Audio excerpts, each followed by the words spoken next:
దావీదుకి సంతానం కలిగింది. ఆ సంతానం హెబ్రోనులో 7 సంవత్సరాలు చేరాడు. కానీ ఇక్కడ మనం చూస్తే పిల్లల హెబ్రోనులోను దేవుడు దావీదుకి ఏ విధముగా ఆ బంధుమిత్రులందరినీ దగ్గరకు తీసుకొచ్చాడు, దావీదుతో మాట్లాడినట్లు మనం చూస్తున్నాం.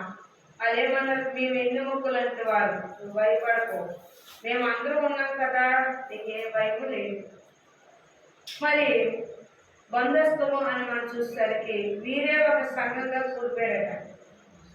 బయట నుండి వచ్చే వరకంటే వీరే ఒక సంఘంగా కూర్చబడ్డారు. చిత్తగించము, మేము నీకు ఎన్నుముక వంటి వారు, రక్త సంబంధికులను, ఇతరులకు ఇంతకు ముందు షౌలు రాజైనప్పుడు ఇశ్రాయేలులను నడిపించేవాడే ఉంది. నా జనులు ఇశ్రాయేలులను నీవు వేలి వారి మీద అధిపతిగా ఉండుదు అని నీ దేవుడే యెహోవాని శరణించును అని మనవి చేసేది. హల్లెలూయా, హల్లెలూయా. దావీదు హెబ్రోనులోని ఏలున్నప్పుడు ఆ ఏలుబడి గురించి మరి అక్కడ ఎన్నుముఖమైన వారు జనము అనగా సన్నిధి ఏర్పాటు చేయడానికి ఆ సన్నిధిలో విస్తారమైన జనము సమకూర్చబడ్డారు.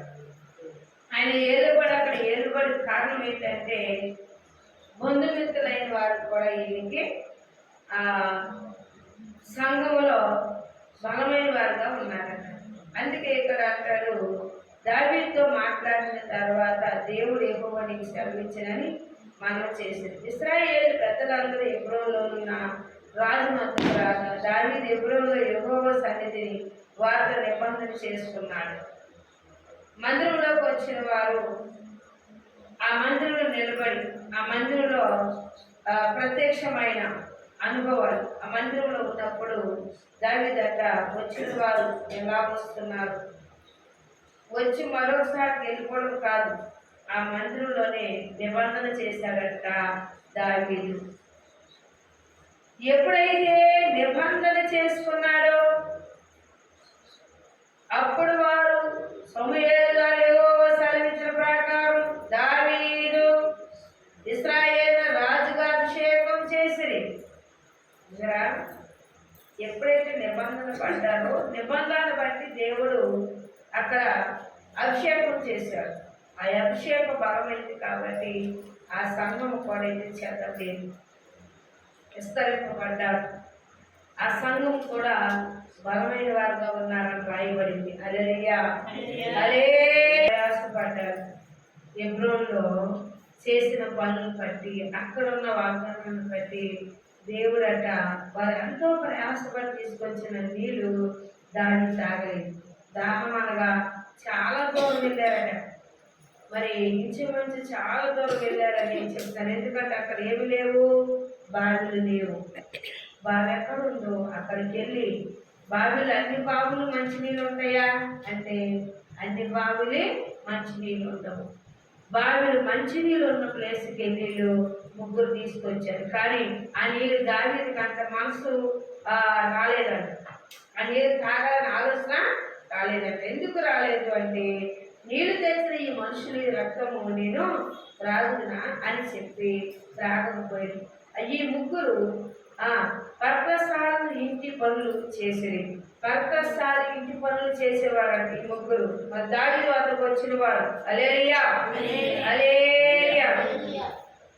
ఇతడు ఒక యుద్ధమందును 300 మంది అతను చేసి తన గిట్టె వారి మీద ఆడించేవాడై ఈ ముగ్గురులో పేరును పొందిన వాడైంది. ఈ ముగ్గురులో కడవ ఇద్దరు కంటే అతడు ధనవంతుడు వాడై వారికి అధిపతి ఆయనని కానీ ఆ మొదటి ముగ్గురులో ఎవరికి అతడు సాటి వారు కాలేదు. హల్లెలూయా. అంటే ఆ చేతులకి ఏ వంట పడింది ప్రియులారా? రక్తం అంట పడింది. ఏ వంట పడిందంట? రక్తం అంట పడిందంట. ఎప్పుడైతే రక్తం అంట పడిందో వారికి వాళ్ళు నీళ్ళిచ్చినా తాగడానికి కూడా ఇష్టపడలేదు. అందుకే అంటున్నాడు, ముందు మనము క్రమము, 2 విశ్వాసము, 3 క్రియలు. ఇవి దేవునికి కనపరుచుకోవాలట. అవి కనపరచబడలేదు కనుక వీళ్ళు ఎంతో ప్రయాసపడి మంచినీళ్ళు తెచ్చారు. వాళ్ళ ముగ్గురు పరిశోధించబడగా వారు ఏం చేశారంటే జనులు అర్థం చేశారు రాయబడి. అంటే వాళ్ళ చేతికి ఏమంటుంది? బ్లడ్ అంటుంది. అందుకే ఇష్టపడలేదు. ఎందుకు ఇష్టపడలేదు? క్రియలు సరిగా లేవు. వీళ్ళ వల్ల క్రియలు సరిగా లేవు కనుక దావీదు అన్నాడు, దేవా నేను మరి వీళ్ళు నీళ్ళు తాగలేదు కనుక వీళ్ళు ఎంతో ప్రయాసపడి తెచ్చారు కానీ నన్ను క్షమించు. ఎందుకంటే క్రియ చెడ్డగా ఉంది, నీ దృష్టికి కనపడుతుంది కాబట్టి మరి నేను తాగలేదు అన్నాడు. అందుకే ఎబ్రోనులో ఏలుచున్న ఆయన ఏలుబడి ఎందులో ఒక మాట అంటూ ఉన్నాడు. 23వ వచనం మనం చూస్తే ప్రియులారా, 5 మూరల పొడవు గల మంచి ఎత్తరి అయిన ఐగుప్తీయుని ఒకడు అతడు చావగొట్టాడు. ఆ ఒకటి ఉండగా ఇతడు ఒక ఓడలాగిన దానిలో దాన్ని చంపాడు. చూసారా, ఇక్కడ ముగ్గురు కూడా ఏం చేశారని రాయబడిందంటే ముగ్గురు కూడా హత్యలు చేశారు. వీళ్ళు మామూలుగా లేదు. ఎలా చేశారంట? హత్యలు చేసిన వారే అన్నారు. అందుకే ఇక్కడ నేను అందుకే తాగలేదు దేవా అంటూ దావీదు అంటున్నాడు. దేవుడికి విన్నపం చెప్తున్నాడు. నేను ఈ ముగ్గురు తెచ్చిన నీళ్ళు చాలా ప్రయాసపడి తెచ్చాను, చాలా దూరం వెళ్ళాను, కానీ నేను తెచ్చిన నీళ్ళు తాగటానికి మనసు ఒప్పలేదు. హల్లెలూయా, హల్లెలూయా. అలాగే ఇక్కడ మనం చూస్తే ప్రియరా, నీళ్ళు తాగలేదు, హత్యలు చేసిన ఆయన దాంట్లో చేర్చుకోలేదు. ఎందుకు చేర్చుకోలేదు అంటే వాళ్ళ రీతిగా దాన్ని మార్చబడలేదు, వాళ్ళు మారు మనసు పొందలేదు. దేవుని యొక్క వాగ్దానమును ముందు మారు మనసు కావాలి. 2 వ్యక్తిగతమైన జీవితము ఏమున్నా లేకపోయినా, మనకు ఆస్తి లేకపోతే పర్లేదా, మంచి పేరు సంపాదించాలంట. చూడండి, ఏమన్నా లేకపోయినా ఒక్కొక్కరు మాటతోనే అన్ని సమకూర్చబడతాయి, ఇంకేమీ ఉండవు. ఆ మాటే చాలు. ఆయన ఏ మాట అంటాడు ఆ మాటే చేస్తాడండి. ఆయన ఒక మాట అన్నాడంటే చాలు, ఆయన అలా నిలబడతాడని ఆ పేరు. అలా దావీదు వీళ్ళ ముగ్గురిని చూసినప్పుడు వ్యక్తిగతమైన జీవితాన్ని చూస్తే దావీదు అంటున్నాడు, మరొకసారి జ్ఞాపకం చేసుకున్నాను దేవా, అది ఇచ్చేదాన్ని నేను రాగలేదు. వారికంటే శ్రేష్టమైన వారిని అధిపతిగా దేవుని యొక్క వదంలో ఆయన దండులో చేర్చుకొని ఆ అధికారం ఇచ్చారని రాయడం. దేవుడి స్తోత్రములు. హల్లెలూయా. ఒక దగ్గర మందస్థం ఉంది. ఆ మందస్థం తేవాలంటే ఎంతమంది అధిపతులు తీసుకెళ్ళాడు దావీదు? అనేక జనాలు తీసుకెళ్ళాడు. కానీ తీసుకొస్తాకైతే వెళ్ళాడు, కానీ దాన్ని తీసుకురావడం అంటే చాలా కష్టపడ్డాడు. ఎందుకు అని మనం చూస్తే ఒక మాట రాయబడింది. ఎవరికి? దావీదు. ఒక మందసం తీసుకొచ్చి ఒక దగ్గర పెట్టడానికే దేవుడికి ఇష్టం లేకపోతే ఎడ్లకు ఆ యొక్క కాలు జాగడం వల్ల మందసం పడిపోతున్న భయం చేత వారి వెనక వాళ్ళని చేయి చాపుకొని మొత్తాడు దేవుడు. అలాంటిది మరి ఇంతమందిని సంహరించిన తర్వాత చనిపోయిన వారందరినీ లెక్క చూసుకుంటే పిల్లల ఈ ముగ్గురులో కూడా దేవుడికి ఇష్టం లేదు కాబట్టి ఆలోచన ఏం చేశాడు? దావిని నీళ్లు తాగలేదు. అందుకే ఇక్కడ అంటున్నాడు, మరొకసారి జ్ఞాపకం చేసుకుంటే దేవుడు యొక్క మందస్థం తేడాకి భయపడి అప్పుడు కానీ అధిపతులు కానీ అధికారులు కానీ పెద్దలు కానీ కూర్చుకున్న వారందరినీ కూడా ఒక పక్కన పెట్టి పాడుపడిపోయి ఉన్న ఒక గదిలో పెట్టారంట. దాన్ని ఆ గది ఏమైపోయింది? చేరైపోయిందంట. చూసారా, దేవుడు మందస్థం అంటే ఆసామాసా వద్దున. మందస్థం అనే మాట చూస్తే మందస్థంలో ఏముంది? ఆలోచించాలి. మందస్థంలో ఏముంది అమ్మా? చూడండి, మందస్థంలో మోసే కాదు 10 ఆజ్ఞలు ఉన్నాయి. 10 ఆజ్ఞలు గల పలకలు రాయబడిన ఇశ్రాయేలులకు సూచించబడి ఆయన నియమించిన నిబంధనలు ఉన్నాయి. ఆ నిబంధనల పలకలే ఆయన యాజ్ఞ వాగ్దానం ఇస్తే దాంట్లో తీసుకొచ్చిన వాడు అధికారం లేని వాడు చేయి చాపాడు. దేవుడు ఒక బలిపీఠమని అంటే బలిపీఠం మనం నచ్చినట్టు ఎక్కించితే చాలా ప్రమాదం, చాలా భయభక్తులుగా ఉండాలి. ఏదో తేడా వచ్చినప్పుడు కూడా అక్కడ మనసు పట్టుకుంటేనే ఊరుకోలేదు. జాగ్రత్తగా ఉండాలని అప్పుడు భయపడ్డాడంట దావీదు.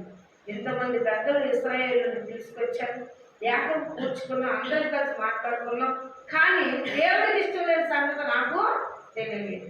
అందుకే ఇక్కడ నన్ను ముట్టాడు, అతడు చనిపోయాను. హల్లెలూయా. మాటది ఎందుకు అంటే ఆయన ముందుగానే ప్రవచిస్తాడు. ఆ ప్రవచన మనము దాన్ని ఆదరణ కలిగి ఉండాలి. ఆయన మాటల్లో ఒళ్ళు కానీ సున్నా కానీ ఉండవు. నరుడు కాదు కదా, ఆయన మాట్లాడే మాట నరుడు కాదు, ఆయనకి ఇష్టమై చెబుతున్నాడు కాబట్టి అది నువ్వు అడిగితే ఇవ్వడం కాదు, నువ్వు అడగకపోయినా ఆయన ఇస్తాను అంటున్నాడు. దాని గురించి మనం జ్ఞాపకం చేసుకుంటే దావీదుకు భయం పుట్టింది. మరి దేవుడు ఎంతగా నడిపించినా ఆయనకు అవసరం లేదనుకుంటే మెట్టు కూడా ఆయన ఎక్కనివ్వడు. ఈ మందస్థముల గురించి ప్రత్యక్షమైన ఒక అనుభవాలు దేవుడు రాయించారు దావీదు వద్ద. 15వ అధ్యాయము అదే వచనం అన్నాడు, దావీదు తన కొరకు దావీదు కొరకు ఇళ్లను కట్టించుకొని దేవుని మందస్థమును ఒక స్థలమును స్థిరపరిచి దావీదు గుడారం మొదటి మందసము ఎదుటకును నిత్యము తన సేవకులు చేయుటకు యెహోవా లేవీయులను ఏర్పరచుకొనింది చెప్పి వారిని తప్ప మరి ఎవరును దేవుని మందసమును ఎత్తకూడదని పడ్డాడు. విశ్వాసులు ఇష్టపడతారు దేవుడు. విశ్వాసం లేకుండా నటిస్తే ఇష్టపడతారా? విశ్వాసం ఇష్టపడతాడు. ఎందుకంటే క్రీడ చెడ్డమైనందున లోకంలో ఎవరు గ్రహించలేరు, కానీ ఆయన హృదయం వైపు చూస్తున్నాడు. హృదయంలో ఆలోచన ఎరిగిన వాడు కనుక ఆయన వాగ్దానం ఇచ్చాడు కాబట్టి అందుకే దావీదు భయం పుట్టి ఏం చేశాడట, లేవీయులకు తప్ప ఎవరు కూడదని జోలికి వెళ్ళకూడదు అని ప్రత్యేకంగా చెప్పినట్లు మనం చూస్తున్నాం. దేవుని స్తోత్రములు.